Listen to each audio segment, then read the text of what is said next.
Day 27. Lieutenant Colonel Salman Habaka, 33, the commander of the 188th Armoured Brigade's 53rd Battalion from Nan Yanuch, was killed battling Hamas terrorists in the northern part of Gaza.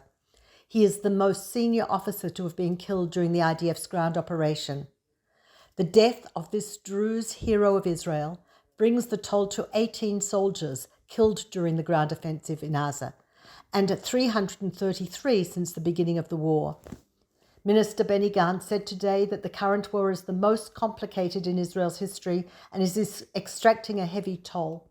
He said that Israel can no longer live out alongside a terrorist organization. He stresses that this reality has to change. Ground forces killed 130 terrorists during clashes in the northern Gaza Strip last night and this morning. Army engineers began a wide-scale operation to destroy Hamas tunnels in areas that have come under Israeli control since the start of the ground offensive. They are using various types of robots and explosive devices to destroy the tunnels, detonate any booby traps installed by Hamas, and kill terrorists. Troops have already destroyed some 100 tunnels like this, not counting the ones hit in airstrikes, and the Air Force has continued its strikes on Hamas targets in Gaza. Former Deputy IDF Chief of Staff Yair Golan, who headed south on October the 7th and joined in the fighting against the terrorists rampaging across the western Negev, said that under no circumstances should or will the IDF soldiers enter Hamas's terror tunnels. He said that the IDF knew how to seal the tunnels and force terrorists to come out or to be killed. Until Hamas is destroyed, it continues to send hundreds of rockets towards Israel. Targets today included Kisufim, Miftahim, Amiyoz and Yesha near the Gaza Strip, and the southern city of Ashdod and Beersheba and Hatzerim in the Negev. The IDF was also forced to carry out wide-scale airstrikes on Hezbollah sites in southern Lebanon in response to rocket attacks in Kiryat Shmona earlier.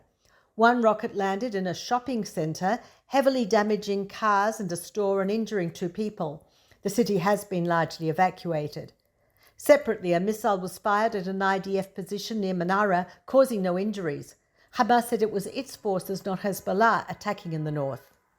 Among the items discovered on the bodies of terrorists killed in the October 7th Hamas onslaught were maps and addresses of senior IDF officers. The terrorists who overran the army bases had maps of the officers' quarters there. IDF spokesman Rear Admiral Daniel Hagari said the military has notified the families of 242 hostages that their loved ones are currently being held in the Gaza Strip. This number does not include 4 released hostages and 1 rescued by the IDF on Sunday night, meaning that at least 247 people were taken hostage on October 7th, and there are still dozens more missing people whose fates are unknown. This is Peter Jones-Pellach reporting for NCJWA Australia.